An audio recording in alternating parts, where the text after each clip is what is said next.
Hey, what's up? This is your girl, Taylor Wilde. Welcome back to Wilde On Season 4, the podcast where you get the insider's view of the weird, wonderful, wild world of wrestling. On Wednesdays, today's guest is a beast. Well, a bear to be specific. She is a self-proclaimed lover who punches people in the face professionally. She was a competitor on The Ultimate Fighter Season 30. Ladies and gentlemen, my girl, Grizzly Claire Guthrie. How do you feel now that the episode has launched? I feel like kind of relieved. I think that like since the fight happened, I think I've just kind of had this dark cloud over me, kind of feeling like a loser. And that really sucked. I know, right? I know. I hate saying that, but I think I really just felt like I didn't meet my expectations. Okay. I felt like I didn't meet my coach's expectations, like my teammates, my friends, so that was really tough for me. But I think watching the episode, I was like, I don't want to lose, but it was like, if I'm going to lose, that was the way to do it. It was a great fight. I like how I carried myself on the show. So I was happy with all of that. Good. But it's not all about winning. It's the journey. I know at the end of the day, it is. I know. And I know that. I've told myself that all the time, but I'm still a competitor. I still like winning. I get it. So What was it like building up to that? Because that's probably the pinnacle of your career so far, right? Yeah. It was interesting because I was actually in a transition where I was moving to bantamweight. So I was moving to 135 pounds. Like, that was my plan. I talked to my nutritionist, my coaches were like, yep, go to 35. It just makes sense. And then the day that the Ultimate Fighter applications were due, I found out about it. And I found out they were doing it at Flyweight. And I was just like, I have to go for it. Good for you. So I hurried and I got my application in at the last minute. And, then I had 6 weeks to try to start stripping the weight off. And so that was tough. But a lot of it just had to be about the weight at that point. So a lot of our listeners are professional wrestling fans, and those fans kind of dabble in both MMA, UFC, bare knuckle, and pro wrestling. Can you tell our listeners who might not know what that looks like? What is stripping weight to go from your weight class down 2 weight classes, isn't it? Yeah, 10 pounds doesn't sound like a lot. Like, to go from fighting at 125 pounds to 135 pounds. And there's people who fight in multiple weight classes, and that's something I'm really open to as well. Yeah. But I just felt like, to be able to, if I wanted to make bantamweight, again, 135 pounds, my home, then putting on more muscle would have been the answer there. It's just my physique would change. I see. And so then when I changed the plan, it was I was almost in a bulking season, when I found out about Tough. So it was I had to lose fat and stop focusing on getting bigger as far as muscle goes. Right. And it was just more cardio. A lot more cardio. And what did that do to your fight performance? Did you feel a big difference as a fighter, losing all that weight? Well, the weight cut was harder than I thought it was going to be. And so I'm sure that part of that, because basically August through December, that was me focusing on moving to 35. Okay. I think it definitely made the cut a little harder. Almost, maybe it was even just because it's been such a roller coaster with my weight. I think that's just been really hard on my body in general. And then the weight cut itself, I didn't have all the help that I thought I was going to have or that I normally have. Oh, okay. So I did the majority of the cut by myself, and part of that was me not asking for help. Because I was almost so overwhelmed already. I didn't even know how to let other people help me. Yeah, I'll do it myself. Yeah, so it was just tough. It was tough. But I think in the fight too, I think that then the bad weight cut contributes to not so much the first round, but the later rounds, the second and third round. Right. You start losing your gas, and I also think that for me cutting to 125, I think it takes a lot of the power out of my punches. That makes sense. Mm-hmm. Especially if you're how long have you been fighting at the other weight class for? Oh man, my whole amateur career was at 145, 155. So I was used to fighting heavier, and I was so happy there, so comfortable there.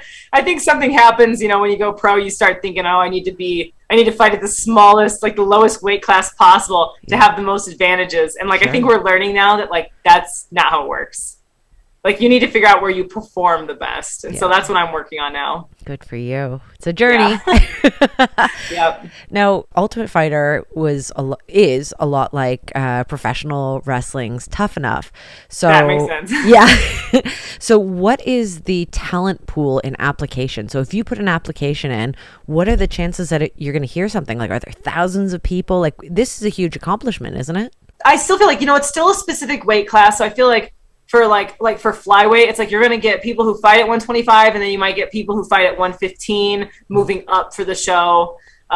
So, it's like there's a lot, there was a lot of alternates, and there's a lot of people that tried out. I really don't know how many there were. Okay. I was very persistent, bugging the producers, like the people that I knew of who were involved with the show. I had my manager bugging them, and then I have a lot of friends who were on The Ultimate Fighter in prior years. Okay. And so I had some really awesome people who were like putting in a good word for me and stuff. So that helped a lot for sure too. So it's very similar then. Of course you have to perform at a certain level, but it's massively political, and you've got to know people. You can't just, walk through the door. Okay. Right. And you have to like make them think that you're going to be good on TV. Like you can't be super boring or, I think that there's just things, they want you to have some kind of it factor for TV. You're a fighter, but you're also a character. Yeah, exactly. You're also an entertainer, right? So fighting, how did this come into your life? So I was always like a big roughhouser when I was a kid. Yeah. Like I was kind of a tomboy. It was interesting. Like I said, I was just like I had one brother. So like between like my mom, dad, brother, like we were all like rough. Like that's just like how we mess around. When I got a little older, like when I was like 12, 13, I was like really emo, right? And it wasn't super cool. I know, I love it. I'm still there. Same. But it was like not cool then, right? So I was like the one, like the only kid in school, definitely the only kid in my class and stuff like that.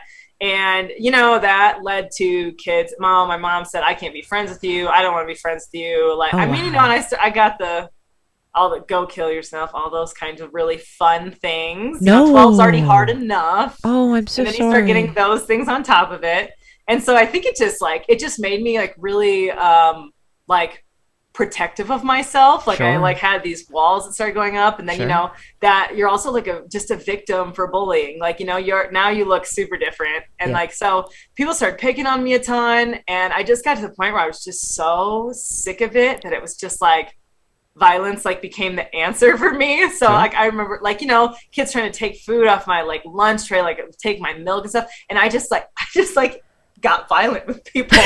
And like I remember some kid like pushing me off the sidewalk when I got off the bus, and I just like dropped all my stuff and like punched him, grabbed him, like kneed him in the stomach, like threw him over this fence.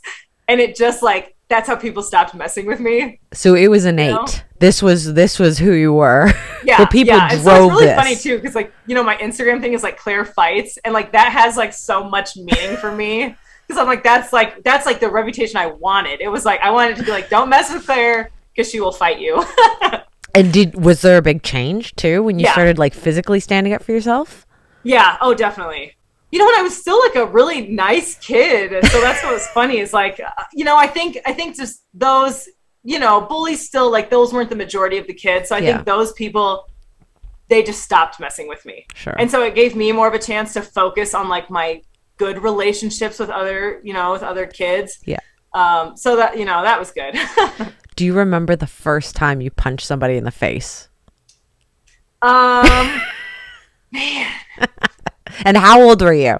When I was like little, it was things like a kid like ran into our yard and was playing our sprinkler, and I like took like a water noodle and like beat him into the mud with like a water noodle. So it's like there's always things like that going on, but I can't remember. I really don't remember like the first time I punched someone in the face.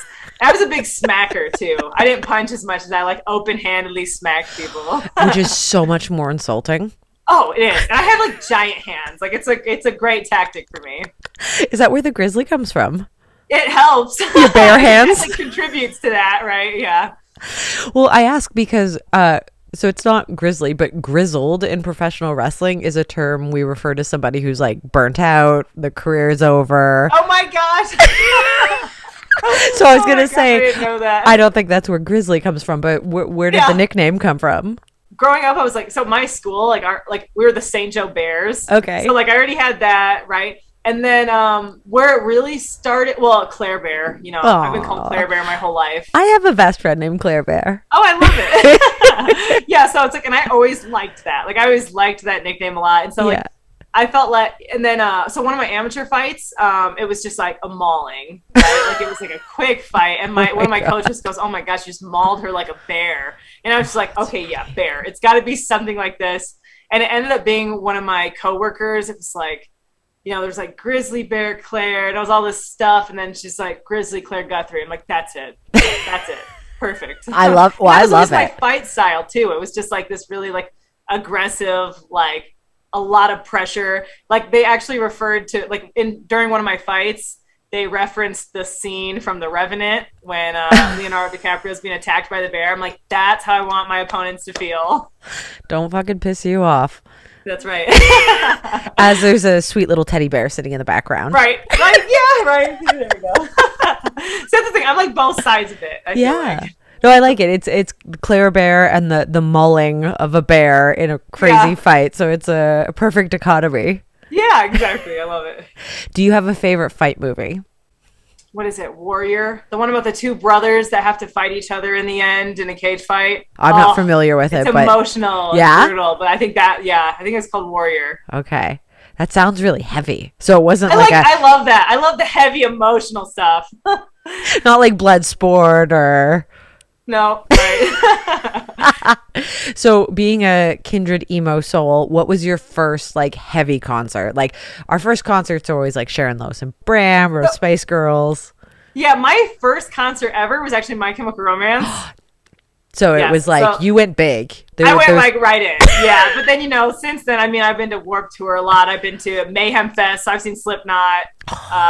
Love I've seen hundreds of bands. Slipknot, best performers to date that I've ever seen. I agree. There's just so many fucking people on stage. It's insane. It's so cool.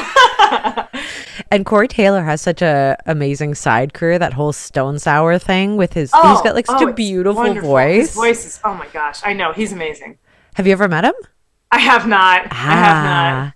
I always feel like the heavy music world and the fight world always kind of like. See, that's why I'm really hoping that it like that it leads to that. I hope I get to meet a lot of these artists. I've got to meet oh my gosh, Maynard. Oh, nice. Cool. It's like he's got like a cult like following. Like people like bow down to him. I had all the Tool albums. The Tool albums. Where did you meet him?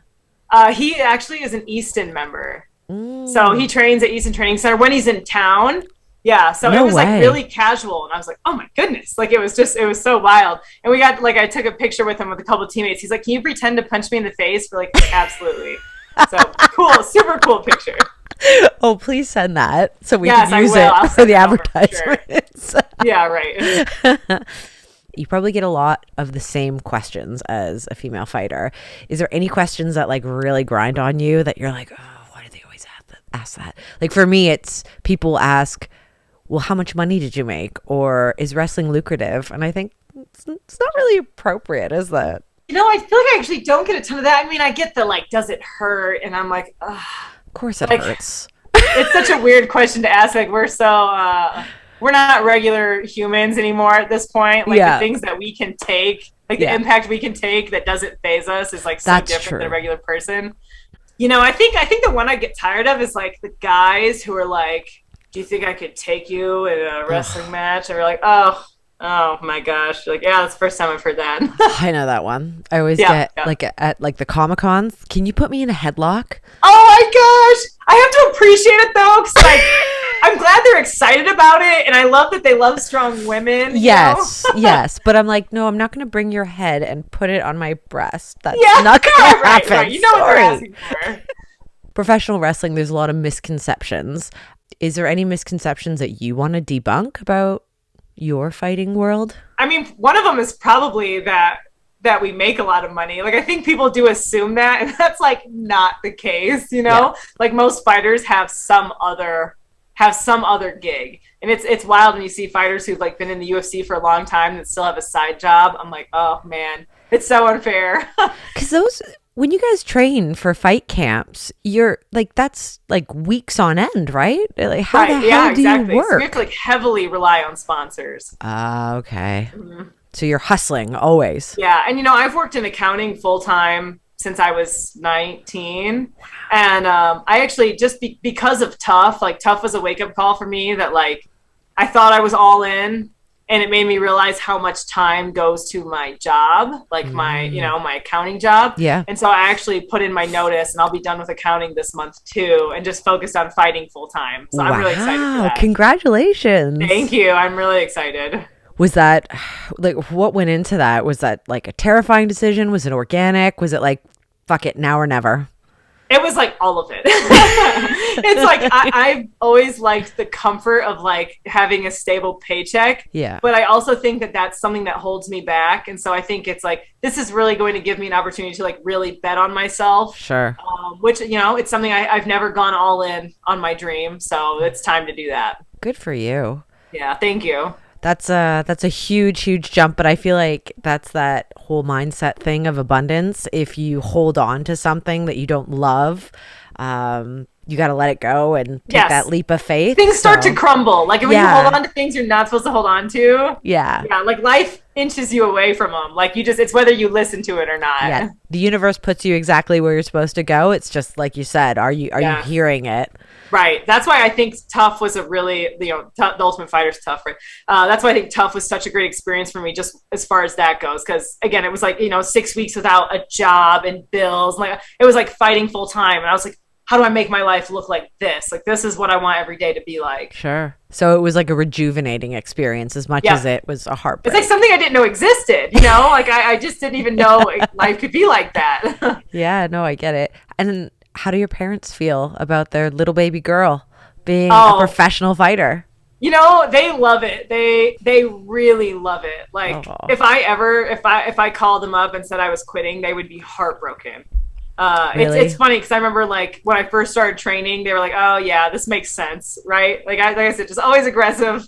And but then when I was like, "Oh, I'm fighting," like I have my first fight, they were like, "Oh no!" And my mom was really freaked out, and she goes, "I've never forget her going." Because, you know, it's 3-minute rounds for an amateur. Yeah. So she goes, I mean, what can happen in 9 minutes? And I was like, okay, we'll go with that.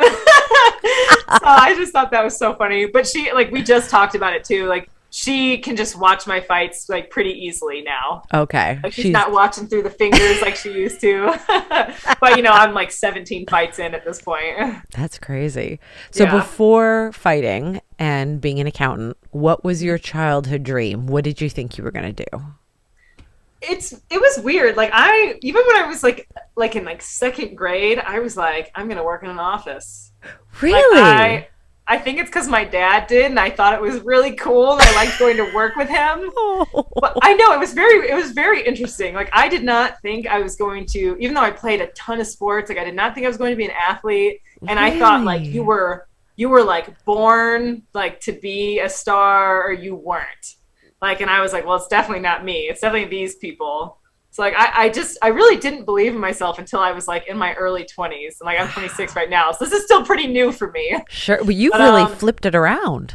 Yeah. Yeah. So I've really embraced it. And it's like, there was things like in my teenage years, like I was in a musical, like we actually did like a beauty pageant where I like sang on stage.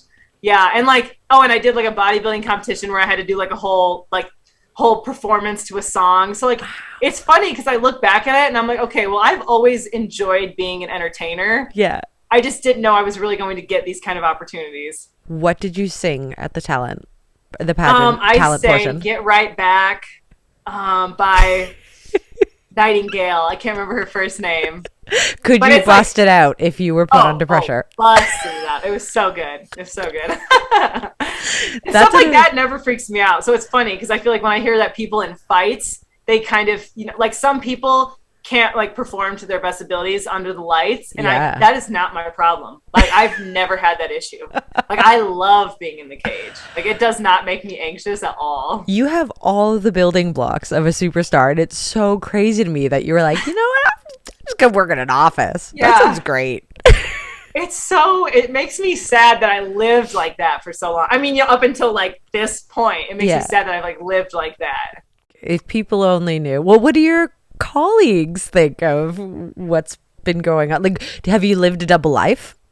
It feels like it. It definitely feels like it. But it's interesting. It's like, I think there's just been part of me that was like scared to embrace it. And then there's like a part of me that is so ballsy. Right. Like, it's just crazy to go back and forth between the two. So I think it's like really what's happening right now is like I'm letting this one side go. Yeah. And that feels good.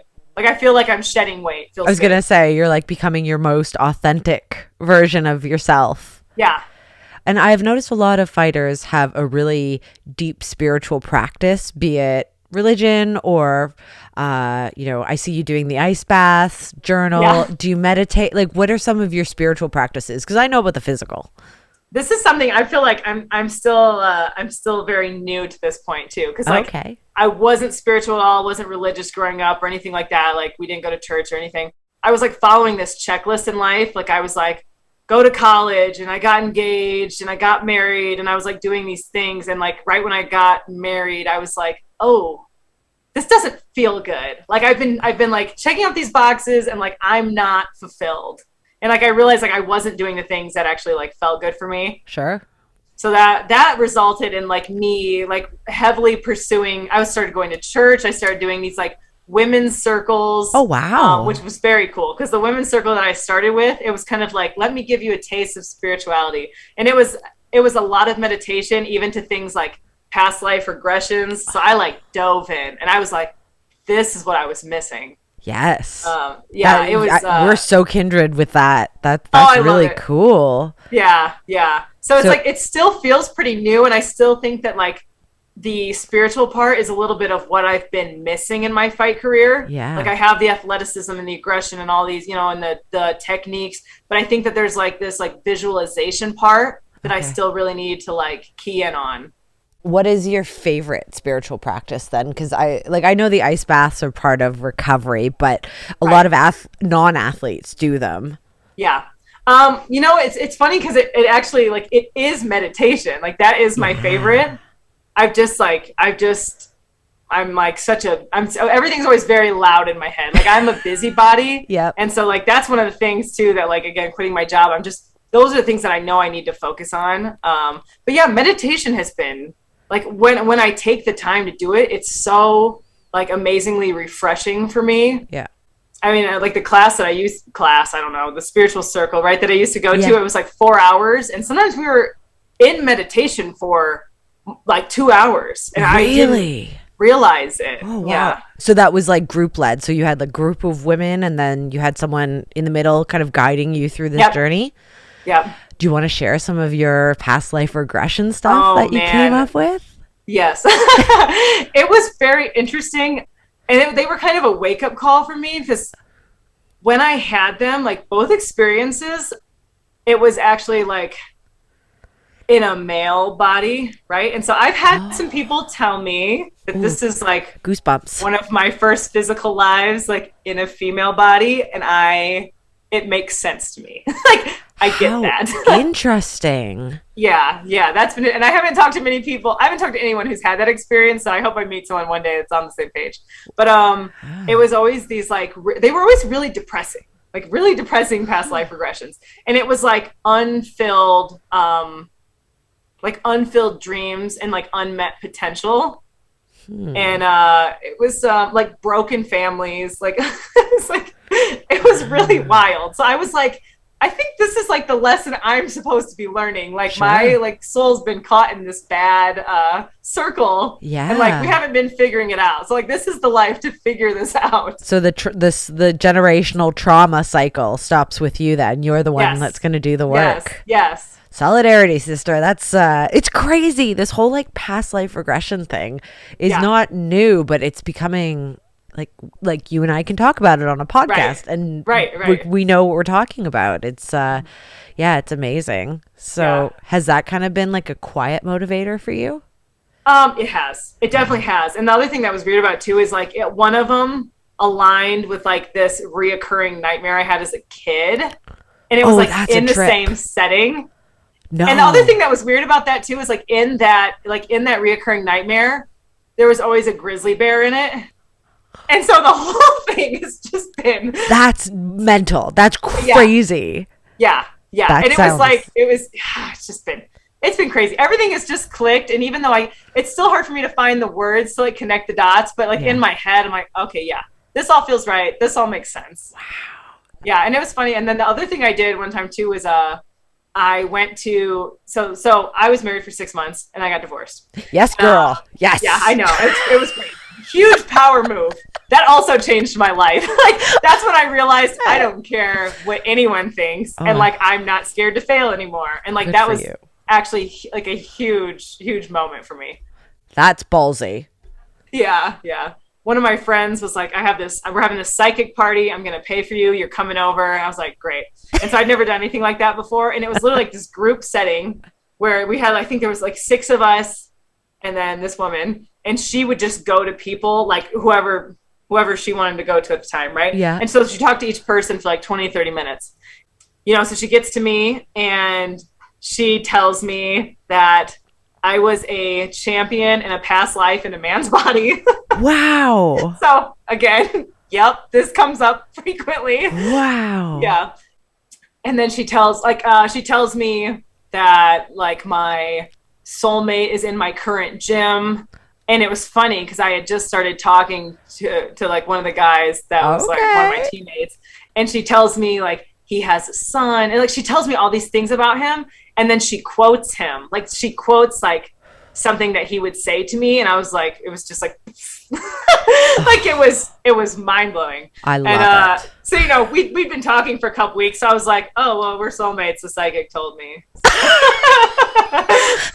Please tell me you're dating now. Crazy.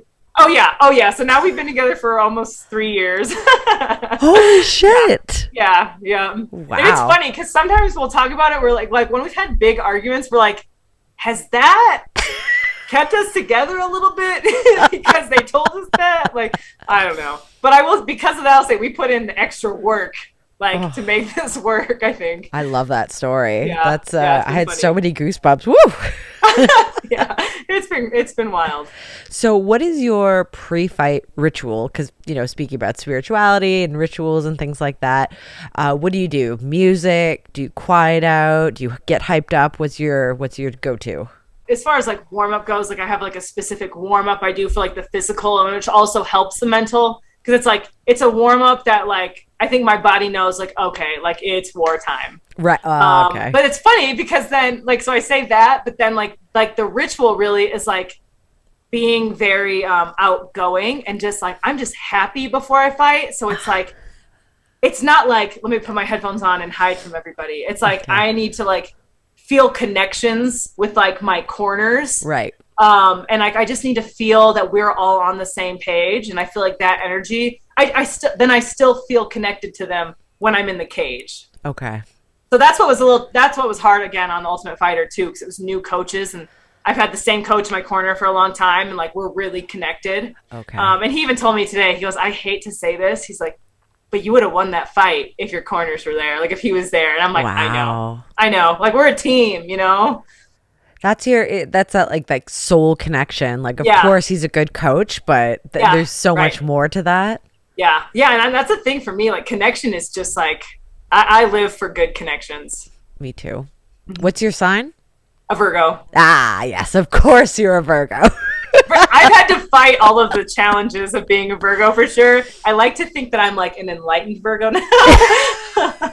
You've got more balance. Like being a perfectionist and like being really judgmental of others, like that was like deeply rooted. Really? Like, that was hard for me to let go of. Yeah. I was going to say temperance is probably a big thing for you, like having moderation, not controlling every element. Oh, everything doesn't have to be straight. Yeah, exactly. Yeah, letting go of control is going to be a challenge for the rest of my life. So. My sister's a Virgo, so I get it. And, cool. I'm an Aquarius, so it's like it could be more like opposite. Right. Yeah, very different. Okay, let's do a pro wrestling pop quiz. Are you ready? Cool. Okay. Do you know what a bump is? No. So I guess it would be the equivalent if you break fall. So every time we hit the mat on our back, that's a bump. Do you know what a clothesline is? I'm picturing like a... Fucking nailed it. Okay, great. Can you name 2 female professional wrestlers? Ronda Rousey is one now. Beautiful. Nailed it. Alexa Bliss. Yes. Wonderful. Look at you. How long do you think on average it takes a female professional wrestler to get ready pre-match? Like hair, makeup, costume? Oh, 3 hours. Did you look at my notes? I did not. We're on the same wavelength here. Do you believe professional wrestling is fake? I'm going to say no. Oh, well, I know. Because I feel like even if like certain outcomes are predetermined, like I won't say that like that the wrestling itself, like the physicality and like the moves, like those aren't fake. Like the impact, it's like there's like even if things are pulled, like the impact is real. You know, the injuries are real. Yeah. And I think that's coming from a fighter's mind where, you know, like you said, the outcomes are predetermined. We practice the fighting to some extent. But like your body, it takes a toll on your body. There's a reason we can't do that forever. Right. But it is very different from what you do. I've been very interested in professional wrestling for sure. Like I haven't closed my mind off to that at all. Like I really like that. That's cool, because I was going to say we're in a really exciting place right now where, you know, we've always had the men kind of do these crossovers, but now with Ronda Rousey opening the door and having, you know, great success, that's something that you would be interested in if opportunity beckoned? Oh yeah, cool. For sure. There's a place like around, not too far from me here in Colorado. Yeah. And like, I met when I bartended right when I moved here. And there was a guy that came into the bar and he was like, I moved here from Washington and I was an MMA fighter. He's like a black belt in jiu-jitsu. And he's like, and now I'm a professional wrestler. And like and I was like, oh, that's awesome. Right. And like he loved it. And like he gave me his card. And so I have had my eye on that place for 4 years now. Well, if you ever think about it, let me know and we'll like exchange notes and I can lead you in the right direction. And awesome. I love it. Because I think, you know, let's grow the sisterhood. Let's keep this like business venture where we could probably go both ways. Who knows? Right. I always wondered too that it's like, I mean, do you think like you have to focus on one or the other? I think professional wrestling being sports entertainment. Right. I think you would, like someone like yourself, you're coming with a lot of following. You're coming with your TV time, and you're different than someone who has to fight from the trenches and work their way up. You're coming with notoriety. So I think you could definitely do both. I really do, because you're way more. I think I was supposed to do this podcast too. I need to do this again. Yeah, no, for real. I think it would actually make you more desirable if you were doing both, because I love it. You would be building 2 different worlds of fight fans up. So I say more is better. More is more. Yeah. I mean, I'm getting rid of the one job, so I think it just like opened up some time. Yeah, for sure. No, really. I think like if that's something you're interested in, you always got a girlfriend in me, hit me up and cool. I can direct you. It would be great. I love it. Awesome. Thank you. I love that Grizzly Claire is very much stepping into her feminine and changing the generational cycles and trauma of her past masculine, but being this like badass accountant who's gonna fight professionally for a living. There was so much going on in that conversation. I really hope all my Wilde On listeners are enjoying everything we bring you weekly on Wilde On, because you're always gonna get something a little different from our podcast, because it's the insider's view. But I could not and I would not want to do this without my badass punk rock girl band, the Wilde On team. My queen, my producer, editor, right-hand woman, Rochelle Douris. My queen of all things technological, marketing, social media that I don't understand, Madison Golshani. and our sound engineer from Superkicks Studios, Matteo Sessa. Thank you. I love you guys. And until next week, stay calm and wild on.